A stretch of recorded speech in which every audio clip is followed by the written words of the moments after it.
It's November 1688. William of Orange has landed from the Netherlands in Brixham in Devon and is marching to London to claim the British throne. But James II won't go without a fight. There's vital information that Mary, William's wife, must get to him. In steps Elizabeth Hyde. Elizabeth was the daughter of Thomas Cornell, who mined pipe clay at Arne in Poole Harbour. One of his contractors was coastal shipping master Thomas Hyde, who Elizabeth married. After her husband's death in 1717, Elizabeth became the only female bondsman in Poole, accepted as a businesswoman in her own right, then a rare achievement. Poole's pipe clay was in great demand then, being shipped to 26 British ports. The 100-weight balls of clay were taken by sea, as roads then were mainly dirt tracks. As the industry developed, demand for Poole's clay increased still further.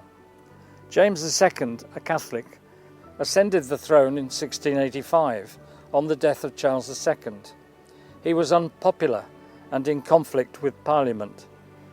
That year, the Duke of Monmouth led a Protestant rebellion. After his defeat at the Battle of Sedgemoor in Somerset, the bloody assizes were presided over by Judge Jeffreys, the hanging judge. In Dorchester, 251 rebels were tried, 74 were found guilty and hung, the rest were transported. Poole had long supported the Protestants, so revolt was afoot. Poole's very own Elizabeth Hyde stepped into the story just weeks before James II was deposed by King William and Queen Mary II in December 1688. Oh, Brother T does hear the decree. Leave the lair of William. We shall have a new deputy. Leave the lair of William. Lair, oh, lair, oh, leave the lair, oh, leave the lair of William. Lair, oh, lair, oh, lair, oh, lair, oh, leave the lair of William. Oh, by my soul, it is a Talbot. Leave the lair of William. And he will cut every Englishman's throat. Leave the lair of William. Lair, oh, lair, oh, leave the lair, oh, leave the lair of William. Lair, oh, lair, oh, lair, oh, lair, oh, leave the lair of William.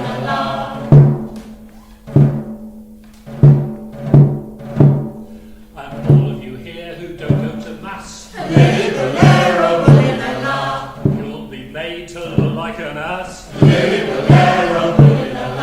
Lair, oh, lair, oh, leave the lair, oh, leave the lair of William. Lair, oh, lair, oh, lair, oh, lair, oh, leave the lair of William.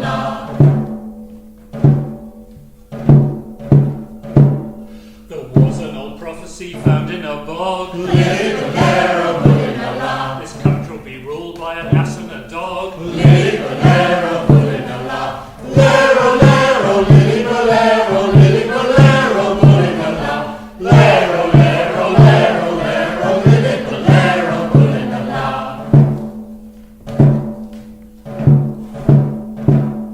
And now that the prophecy has come to pass, Leave the lair of William. from Talbot's the dog to Connell's the arse. Leave the lair of William. Lair, oh, lair, oh, leave the lair, oh, leave the lair of William. Lair, oh, lair, oh, lair, oh, lair, oh, leave the lair of William.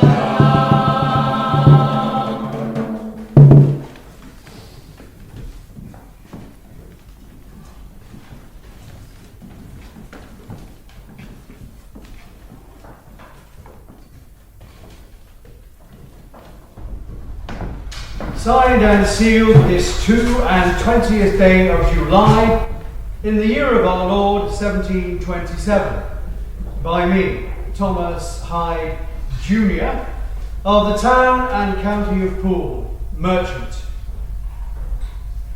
My name is Thomas Hyde, and I am the son of Elizabeth and Thomas Hyde, who have now both sadly passed on. This is my petition to the Board of the Treasury of England, and I pray it will meet with success. You may think it remarkable that I, a clay merchant from the ports of Poole, although I may say a tolerably successful one, should venture to petition the Treasury in this way and cite the wishes of kings and queens. The basis of my claim goes back to events of nearly 40 years ago when I was about 7 years of age and my sister Tryphena just 6. What happened in that fateful year of 1688 explains my parents' lifelong devotion to the old King William and Mary, his Queen, besides having set our family business on a firm foundation for years to come. I invite you all to listen to my story of the happenings in Rotterdam and The Hague in Holland, in Poole, and in North Dorset in the autumn of 1688. For it will give you an impression of our times, my parents, and their very daring but impassioned service to the Protestant cause. As you listen, pray remember that this was southwest England, but 3 years after Monmouth's invasion, and one could still see the remains of boiled heads on pikes, or the quarters of some wretched rebel's body bathed in tar, strung up in towns and villages hereabouts. Reminders, as if anyone needed them, of the wrath of the crown. Prince William of Orange was determined to topple James II and had invaded England, landing his fleet and army in Brixham, Devon. 463 vessels, 14,000 men on the 5th of November 1688. He soon began to march to London to depose James, collecting around 6,000 more men along the way. William's wife Mary was in The Hague, a few miles from Rotterdam port. She had important letters of state and personal papers for delivery to William. Her agent had tried hard to persuade masters of vessels to take the papers and find ways to deliver them to William. But English masters, aware of King James's earlier retributions against rebels, were very wary of having any involvement in this plot. But my father, Thomas Hyde, was also there in Rotterdam, with my mother, engaged in their clay business. A well-known supporter of Parliament and the Protestant cause, he thought they should help Princess Mary. They knew that by supporting William and Mary, they risked death. But they dared to act, despite those ever-present earlier atrocities. I can hardly imagine their bravery, and you will find it difficult to comprehend too. Imagine the scene in my father's cabin on board his ship, the Thomas and Richard, docked in Rotterdam. It is early November 1688. Elizabeth has sailed with him, together with Judith, her maid. Are you being back for the proclamation on claim? That anecdote about father always goes down well. Mind you, he ended up in the Court of Quarter Sessions for that little speech. He was always in trouble with the authorities. I never thought I would see him become a burgess of Poole, but he achieved it in the end, once he had made his peace with the corporation.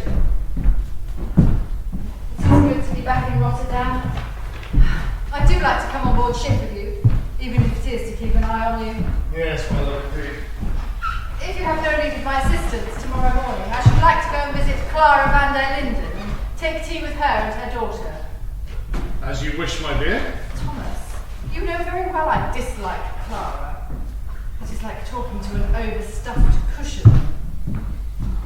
Please, will you sit down and tell me what is wrong? I have never seen you so agitated. The agent of the Princess of Orange was in port today, talking to the masters of all the ships sailing back to England. He wants someone to...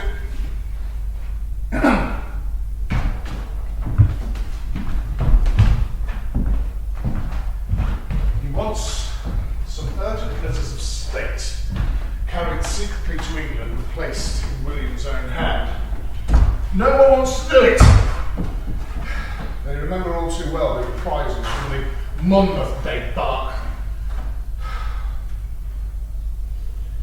important work, though it's dangerous. And I think we should do it. We should do it. Thomas, we have never been actively involved. You have always conducted the business elsewhere, so that it would be difficult to lay any blame on us if anything were to go wrong. Yes, my love, but William is already on our shores and marching on London. It will be no secret, but those letters must get to him quickly and discreetly. Think, Elizabeth. We have fought so hard and for so long for the Protestant cause in the shadows. This could be our chance to perhaps deliver a blow on our own account. That may be so, but how will you explain your absence from the port and the business you should be doing?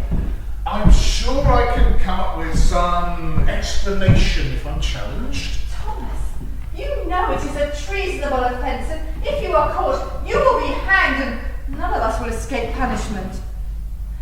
Besides, even if you can get an audience with the princess, how will you carry letters without raising suspicion?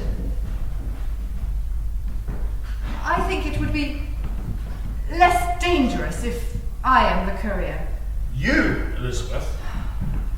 Consider, husband, your support of the Protestant cause is well known. If you are found to be far away from the places where you normally do business and close to the prince's camp, you will be suspected immediately. A good wife, however, need have no opinions of her own, and there may be many innocent reasons why she should travel abroad. After all, who would suspect me of any dangerous purpose? Only anyone who knows you, my love, but no! How could I see you go into such danger? Those letters, they could hang you if they're found in your possession. However would you conceal them safely? Begging your pardon, master, mistress, I might be able to help there. Oh, don't look at me like that. I know what you're about. I have me own spies. Thomas, you know we can trust Judith with our lives. What say you, Judith? My sister's husband spends all his money on drink, and she would never manage without hiding a few pennies here and there. She sews the money into her skirt, and he's none the wiser. Your quilted underskirt would be ideal, mistress. I still think the danger is too great. You and I, Thomas, have been through hard times. When our children died before they were even of an age to walk, we accepted that it was God's will and gave him thanks for the two that he spared. As our cause is just, should we not trust in him now? Tell me more about what we would have to do.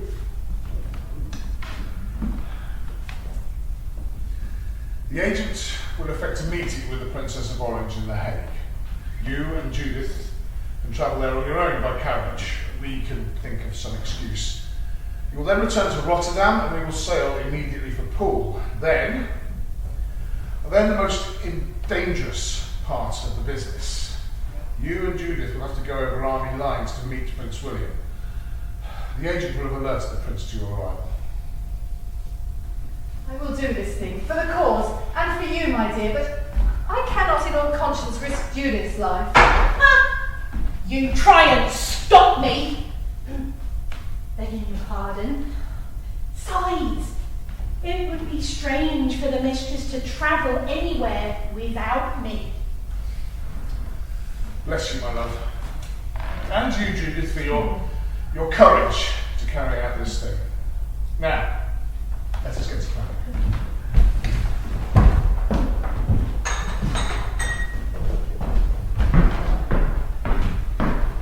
When my parents married, they became business partners. Many people marvelled, or mocked, to see a woman take such an active part in business. Yet it was her knowledge and experience of the clay trade that helped them to prosper. As they moved the clay around the country and back and forth to ports across the channel, the rising foment against King James's Catholicism was a constant backdrop. He was in conflict with Parliament, and people were increasingly against him. Thus it was my parents found ways in their ordinary day-to-day life to strike a blow for Protestantism here in Rotterdam in 1688.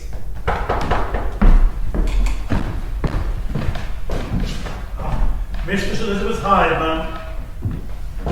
Your Highness, I am pleased to meet you, Mistress Hyde. This brave and vital work you do for our cause at this critical time.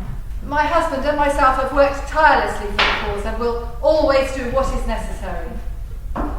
These papers must not fall into enemy hands. How do you intend to carry them? If you please, Your Highness, my maid will open a pocket in my petticoat and will secrete the letters inside. The skirt is heavy, and the letters will not show. That will do well. Here is a token by which you might make yourself known to the Prince's men. I cannot stay, but be sure that you and your husband will be the better for your courage and aid as long as you live. I wish you a safe journey. My agent will stay and give you the instructions you need to reach Prince William. Oh, mistress, the letters fit nicely in the square of your petticoat, but it needs more time to neaten up the seams. We cannot be seen to be leaving here with anything other than we came with, so do the best you can. You can neaten the sewing later, but remember that you will have to unpick the seams quickly when we reach the Prince's camp. I had forgotten about that. Maybe if I do a double run and stitch it'll hold.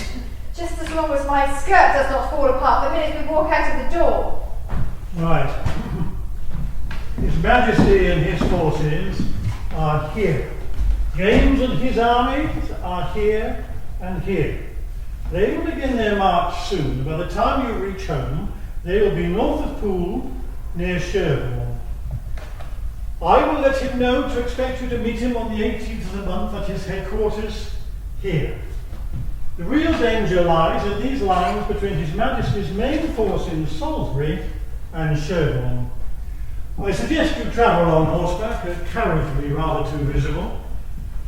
Are you sure you can carry out this dangerous mission successfully? I mean, hardly seems women's work, if you'll pardon my saying so. You need have no fear about it being women's work, indeed, sir, for the women of Poole are well used to supporting their men. How do you think things carry on so normal in Poole when half the men of the town are away in Newfoundland, fishing for and processing cod for 6 months and more a year? I am quite sure that Judith and I can manage this task, don't you worry. We will travel back to Rotterdam tonight and catch the tide to Poole in the morning. Judith and I will travel to the Prince's camp using the Holloways, the smugglers' routes, which Judith knows very well. We will leave the horses in a convenient field and continue to the camp on foot. If we are challenged, we'll simply explain that it is a regular visit to see my cousin in Sherborne. Yes, I've heard of the Newfoundland fishing from Poole, yet the town still seems to be growing so despite the absence of the fishermen, so something must be working well. I hope your plans will work out. Godspeed. Thank you, sir. Good night. Good night.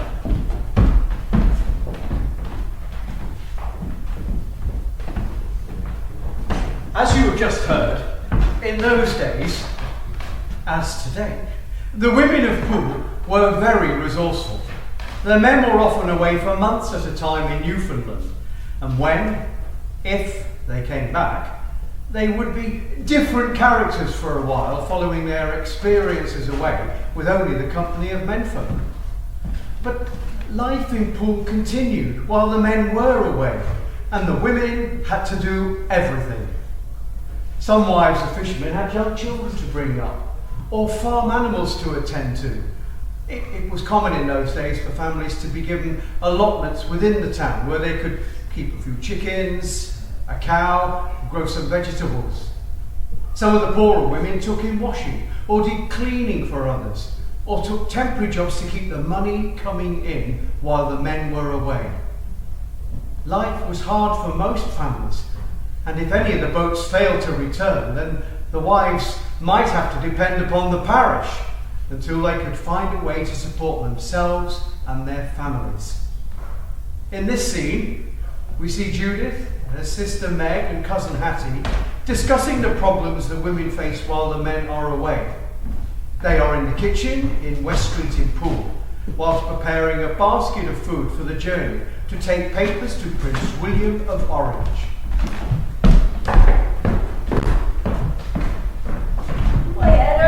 You little sorry, what be you two doing here? We were going to meet at market later. Look at her eye.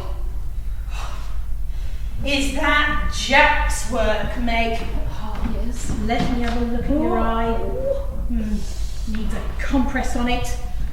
And Hattie, you look tired as well. What have you been up to? I had a bad night.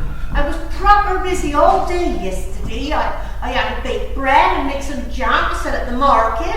Then I had the animals to feed, the eggs to collect, and the garden to weed. And Sam never come home. I didn't get a wink of sleep. Ow!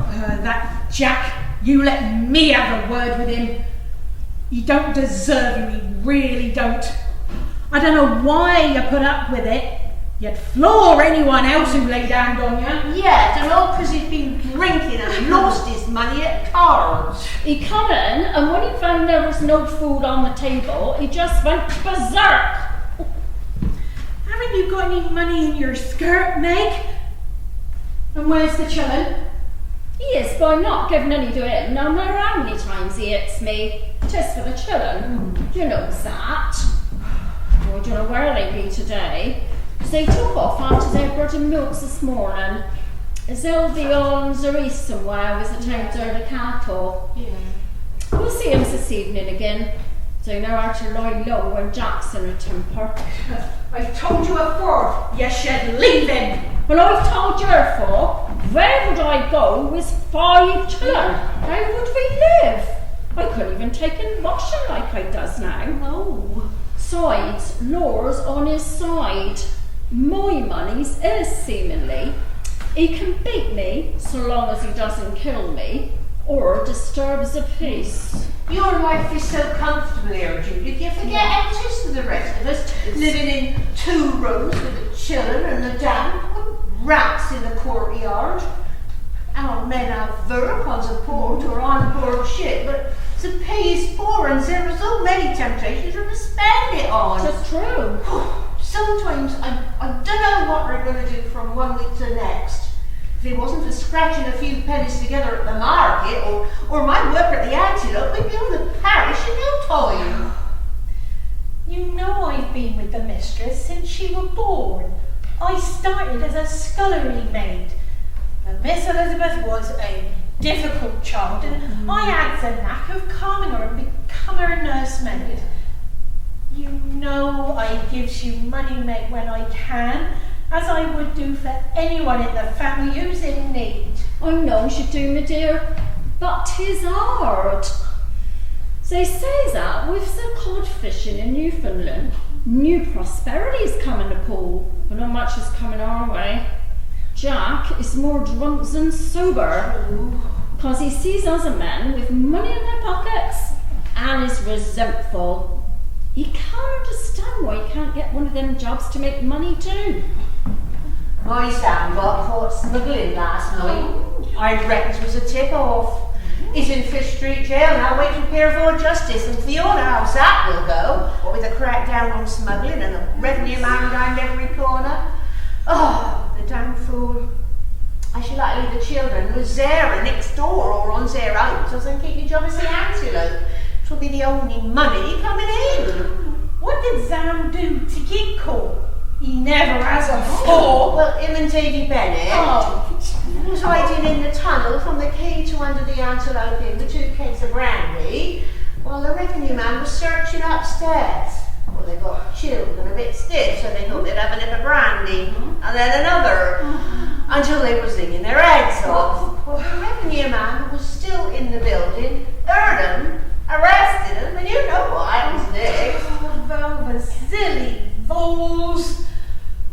Oh, my dears, I'll do what I can for you, and you can bide here a while. But the mistress and I are going on a trip to North Dorset, and I have to get the provisions together. Now, Natty, Sam did know that the Bennets are no good where it comes to smuggling, didn't he? Who do you think tipped off the revenue?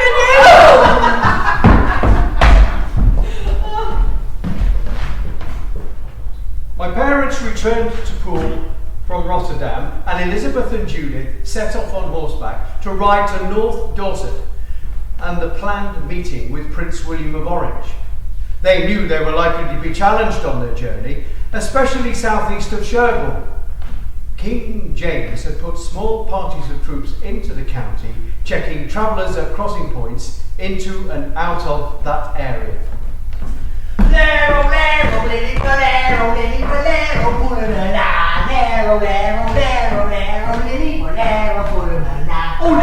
What's that you're singing just then? What are you doing? Creeping up on me like that? You scared the wit right out of me. Well, that's not exactly hard to do now, is it? But was it your singing, Tommy Kettle? Well, I don't see no one else hereabouts. Oh, you damn fool. Phoebe on patrol. How are you supposed to hear someone coming when you're wandering around, zigging away at the top of your voice, eh? And why that's on. As they do say, angers the king, mocking the Catholics so. 'Tis why they orangists do likes to see it. And we be kingsmen, bain't we?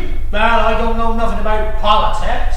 I don't know nothing about religion neither, except for Parson's sermon on a Sunday, and that always goes on too long to my mind.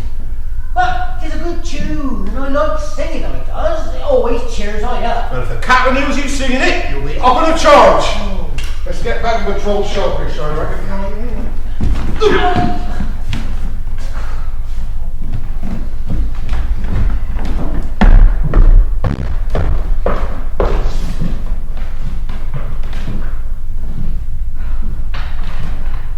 Have we lost the track?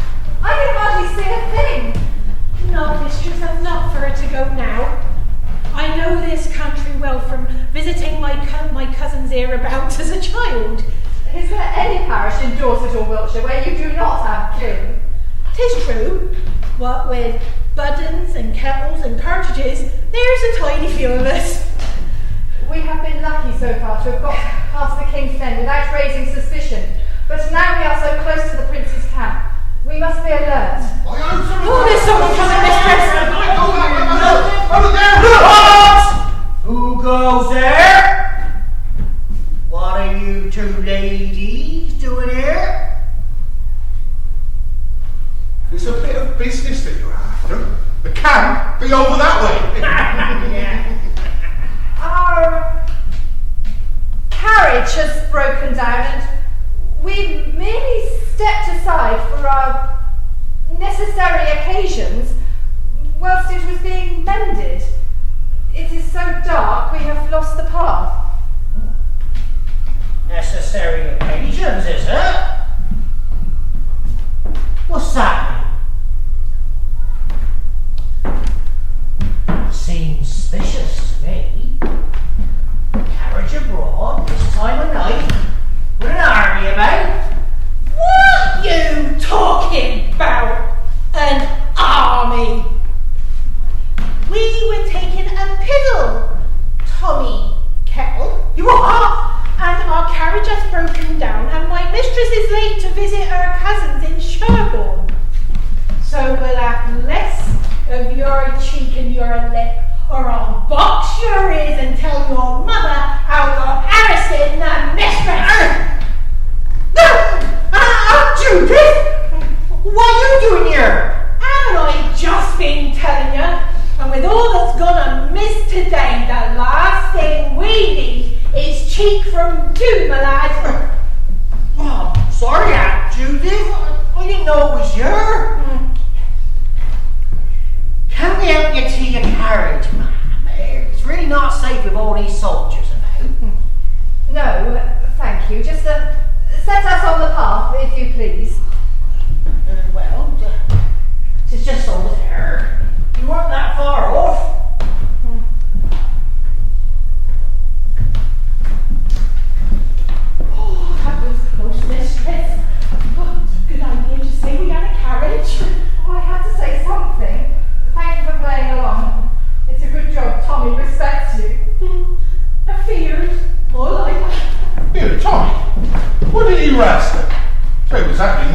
suspicious to my mind. I'd rather be court-martialed than arrest Aunt Judith and then have to face Mother. What I tell you, if the king had they two in his army, or William of Orange had turned round and run back Wallen fast as he could. Street, and we'd best get back on our posts and show British mind. Aye.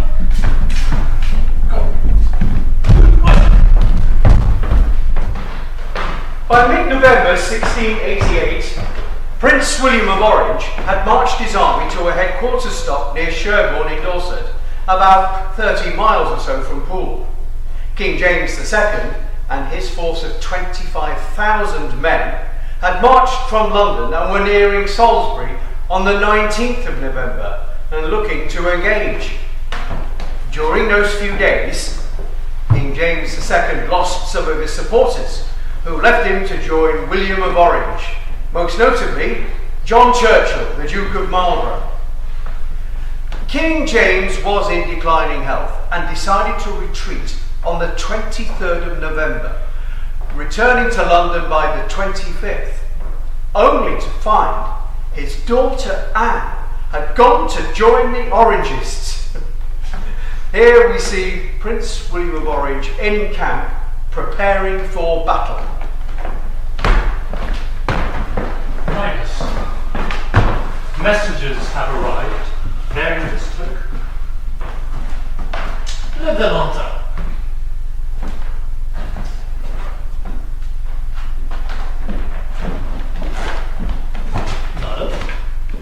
Your Highness, I am Elizabeth Hyde of Poole, and I carry with me important letters for you from Her Highness the Princess of Orange, to be put in your hand.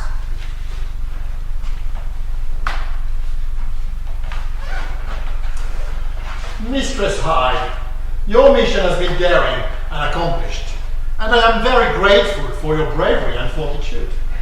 Your journey must have been fraught with danger, especially for two ladies travelling on their own. It is an honour to play a small part in your great undertaking. You will be well rewarded for this work.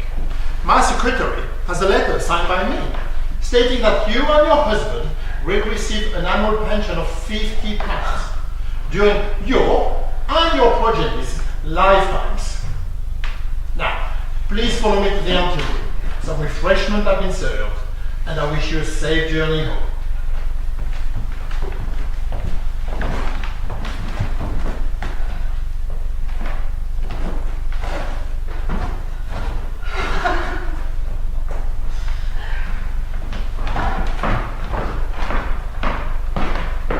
In December 1688, a few weeks after the events you have just witnessed, King James II attempted to flee London, but was captured and returned.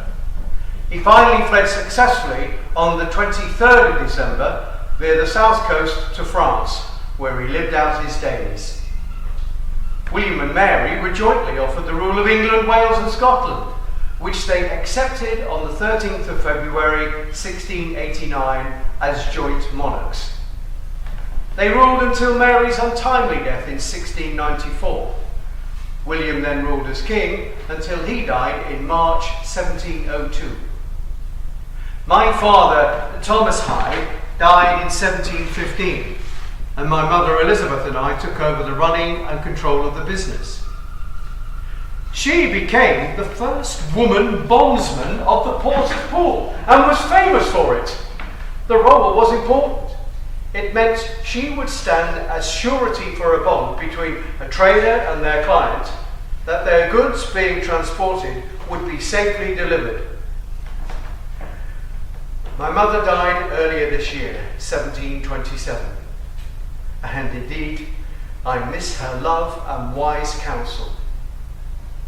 And that's how I came to be writing my petition to the Treasury and getting it countersigned, you see.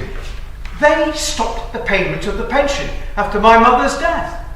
And my father and mother always told me to chase it in the event it did stop in my lifetime. And that is what I did. Indeed, I am pleased to say the Treasury have now honoured my plea, and I am to receive the sum of £50 every November from the government for my parents' extraordinary service to William and Mary. Now I know that £50 in your day is but a modest amount.